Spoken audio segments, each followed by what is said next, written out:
Leitura Gênesis, capítulo 12, continuação. Perda do paraíso. Sob uma imagem pueril e às vezes ridículas, se nos ativermos à forma, a alegoria oculta frequentemente as maiores verdades.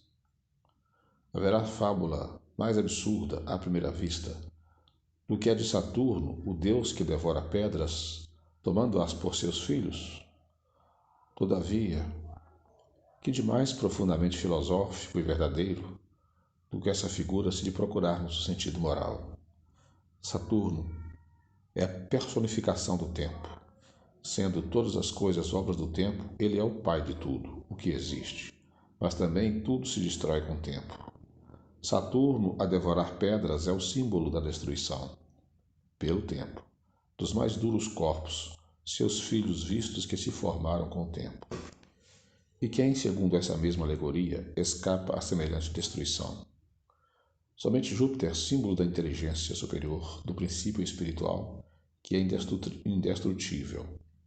É mesmo tão natural essa imagem que, na linguagem moderna, sem alusão à fábula antiga, se diz de uma coisa que afinal se deteriorou, ter sido devorada pelo tempo, carcomida, devastada pelo tempo. Toda mitologia pagã, aliás, nada mais é, em realidade, do que um vasto quadro alegórico das diversas faces, boas e más, da humanidade. Para quem lhe busca o espírito, é um curso completo da mais alta filosofia, como acontece com as modernas fábulas. O absurdo estava em tomarem a forma pelo fundo. Outro tanto se dá com a Gênese, onde se tem que perceber grandes verdades morais debaixo das figuras materiais, que, tomado ao pé da letra, seriam tão absurdas como se em nossa fábula tomássemos em sentido literal as cenas e os diálogos atribuídos aos animais. Adão personifica a humanidade. Sua falta individualiza a fraqueza do homem, em quem predominam os instintos materiais a que ele não sabe resistir. A árvore, como árvore da vida, é o emblema da vida espiritual. Como árvore da ciência, é o da consciência que o homem adquire, do bem e do mal, pelo desenvolvimento da sua inteligência e do livre-arbítrio, em virtude do qual ele escolhe entre um e o outro. Assinala o ponto em que a alma do homem, deixando de ser guiada unicamente pelos instintos, toma posse da sua liberdade e incorre na responsabilidade de seus atos. O fruto da árvore simboliza o objeto dos desejos materiais do homem, e a alegoria da cobiça e da concupiscência concretiza numa figura única os motivos de arrastamento ao mal. O comer é sucumbir à tentação. A árvore se ergue no meio do jardim de delícias, para mostrar que a sedução está no seio mesmo dos prazeres e para lembrar que se dá predominância aos gozos materiais. O homem se prende à terra e se afasta do seu destino espiritual. A morte de que ele é ameaçado, caso infrinja a proibição que se lhe faz, é um aviso das consequências inevitáveis, físicas e morais, decorrentes da violação das leis divinas que Deus lhe gravou na consciência.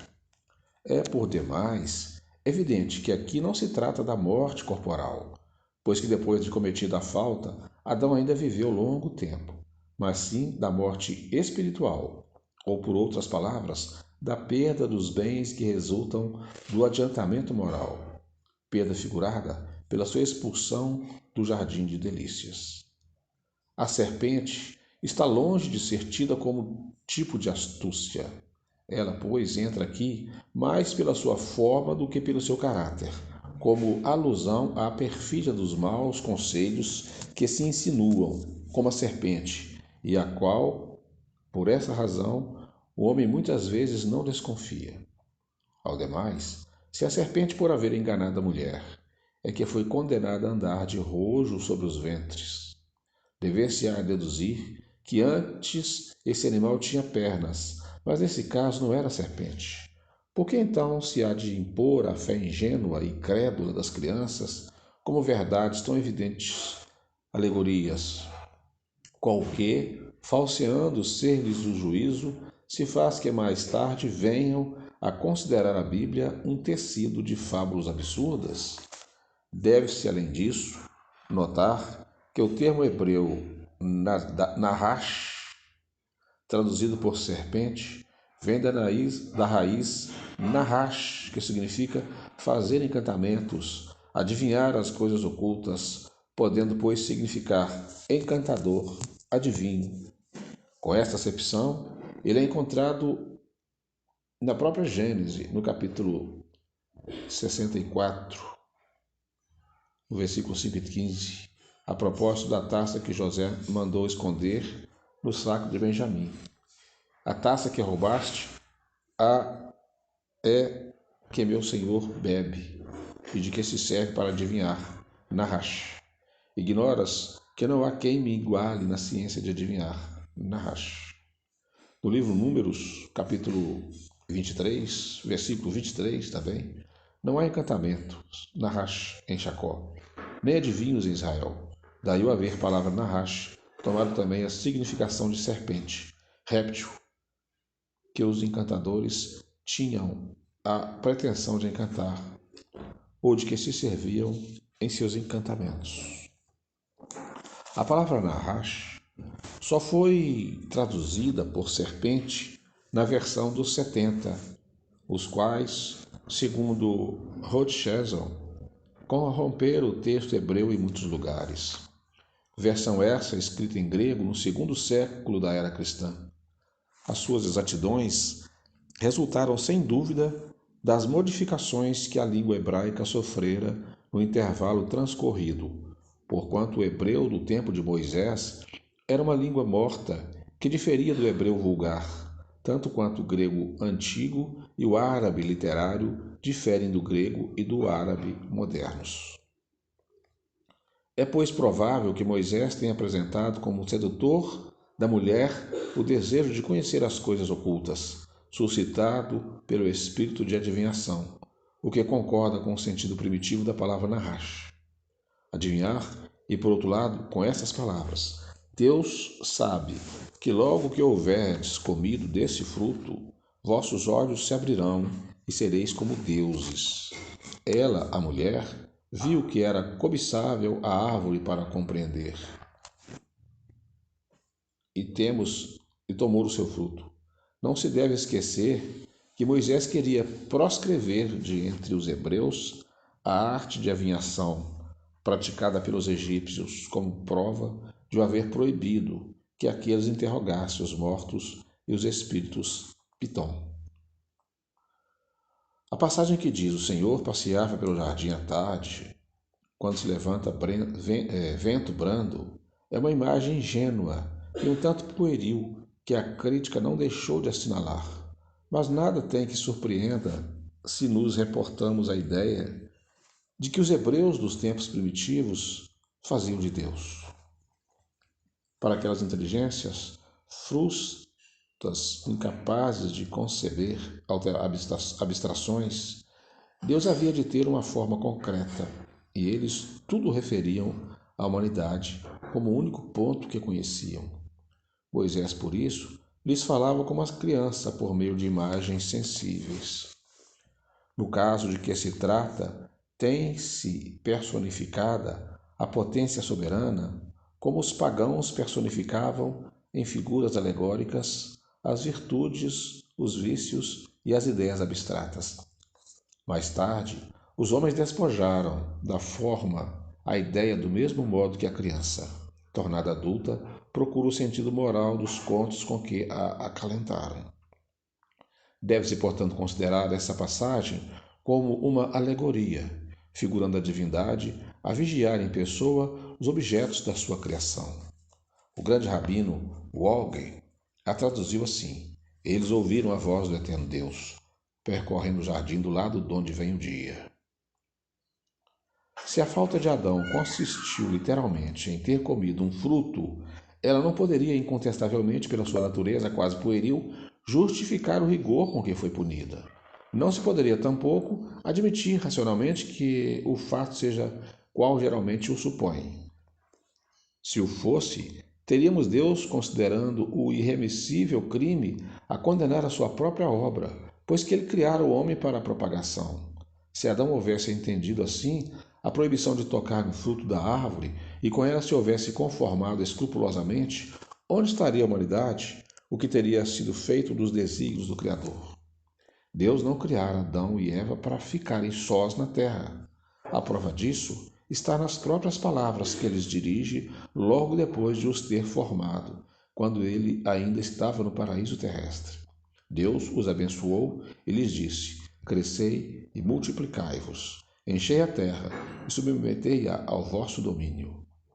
Uma vez que a multiplicação era lei, já no paraíso terrenal, a expulsão deles dali não foi ter tido como causa o fato suposto. O que deu crédito a essa suposição foi o sentimento de vergonha que Adão e Eva manifestaram ante o olhar de Deus e que os levou a se ocultarem. Mas essa própria vergonha é uma figura por comparação. Simboliza a confusão que todo culpado experimenta em presença de quem foi por ele ofendido. Qual então, em definitiva, a falta tão grande que mereceu acarretar a reprovação perpétua de todos os descendentes daquele que a cometeu? Caim, o fratricida, foi tratado tão severamente. Não foi tratado tão severamente. Nenhum teólogo a pode definir logicamente, porque todos, apegados à letra, giraram dentro de um círculo vicioso. Sabemos hoje que essa falta não é um ato isolado, pessoal, de um indivíduo, mas que compreende sobre um único fato alegórico o conjunto das prevaricações de que a humanidade da Terra, ainda imperfeita, pode tornar-se culpada e que se resume nisto, infração da lei de Deus. Eis porque a falta do primeiro homem, simbolizando este a humanidade, tem por símbolo um ato de desobediência. Dizendo a Adão que ele tiraria da terra a alimentação com o suor do seu rosto, Deus simboliza a obrigação do trabalho. Mas por que fez do trabalho uma punição? Que seria da inteligência do homem se ele não a desenvolvesse pelo trabalho? Que seria da terra se não fosse fecundada, transformada, saneada pelo trabalho inteligente do homem? Lá está dito, em Gênesis capítulo 2, versículos 5 e 7. O Senhor Deus ainda não havia feito chover sobre a terra, e não havia nela homens que a cultivasse.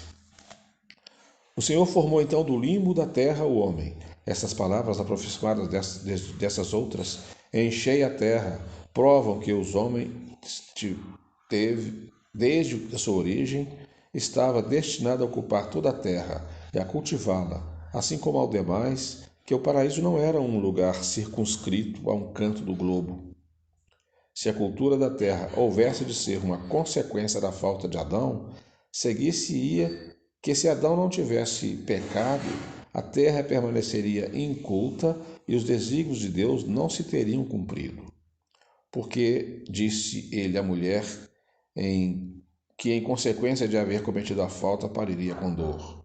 Como pode a dor do parto ser um castigo quando é um efeito do organismo e quando está provado fisiologicamente que é uma necessidade?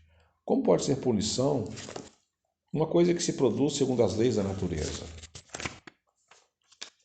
É o que os teólogos absolutamente ainda não explicaram e que não poderão explicar enquanto não abandonarem o ponto de vista que se lhe colocaram.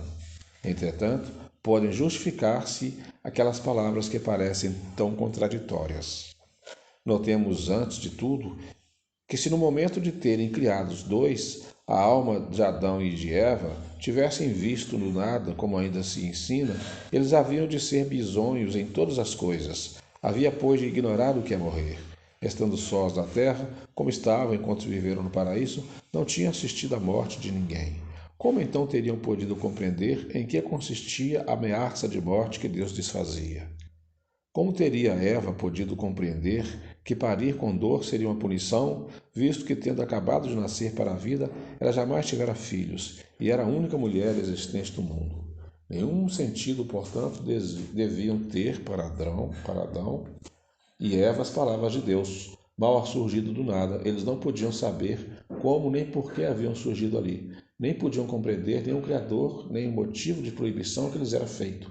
Sem nenhuma experiência das condições de vida, pecaram como crianças que agem sem discernimento, o que ainda mais incompreensível torna a terrível responsabilidade que Deus fez pesar sobre eles e sobre a humanidade inteira.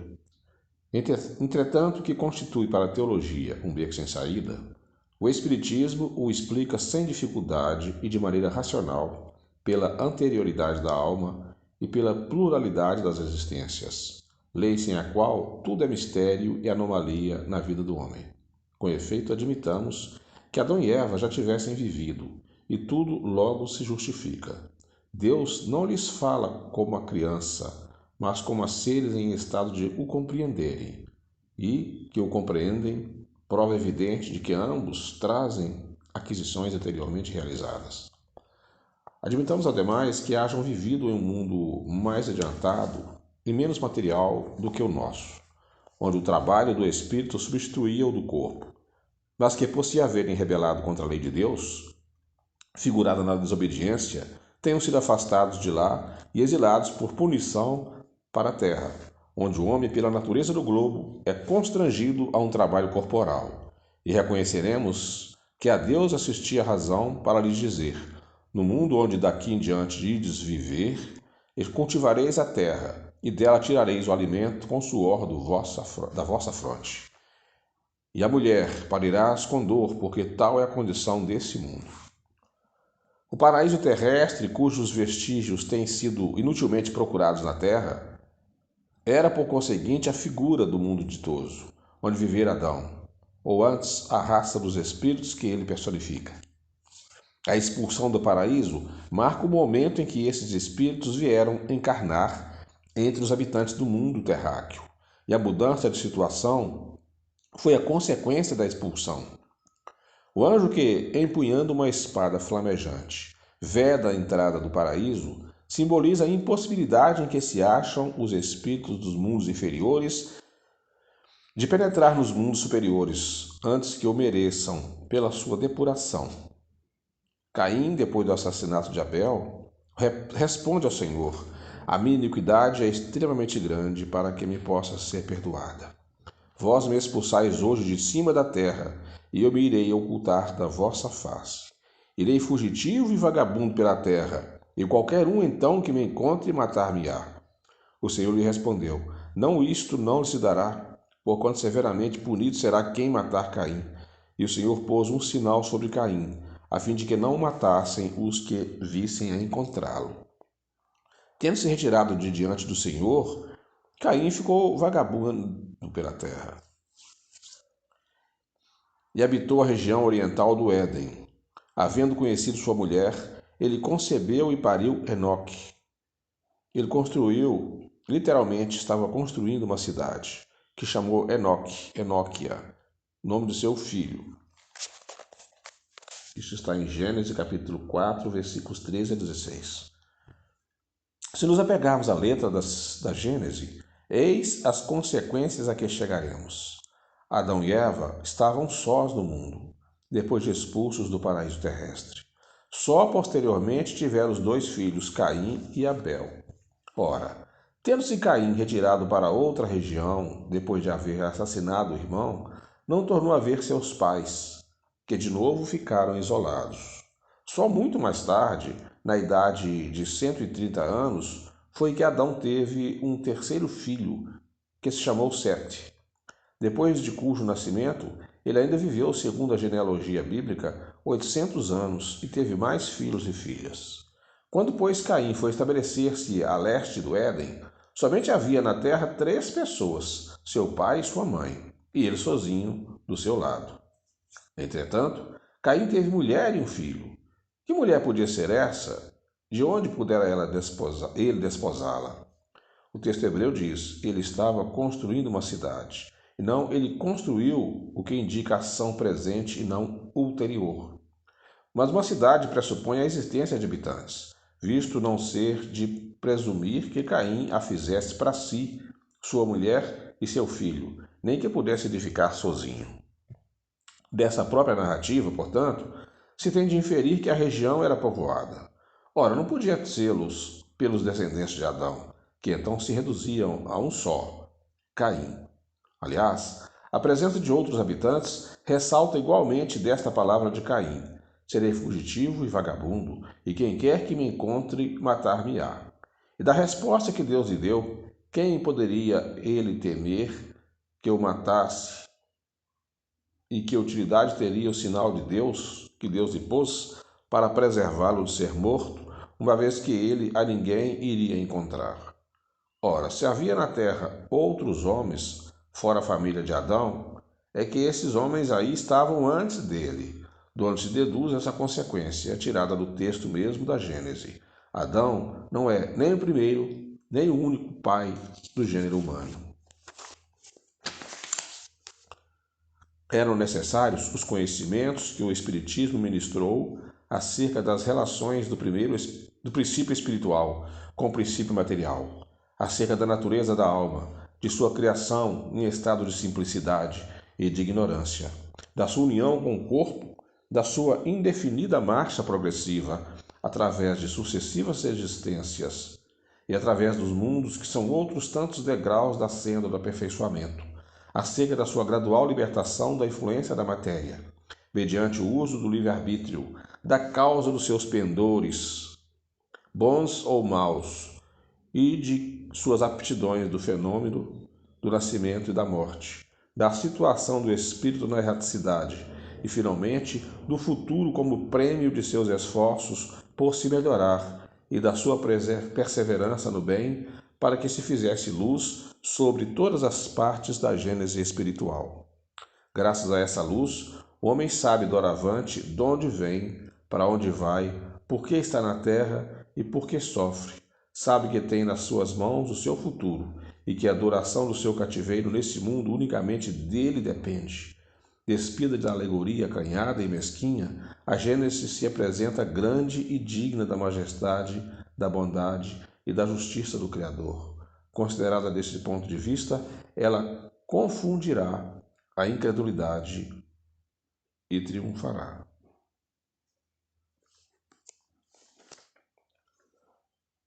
Não é nova esta ideia. Isso aqui é uma nota. Sábio teólogo do século XVII, em seu livro Predamidas, escrito em latim e publicado em 1655, extraiu do texto original da Bíblia, adulterado pelas traduções, a prova evidente de que a terra era habitada antes da vinda de Adão. E essa opinião é hoje a de muitos eclesiásticos esclarecidos.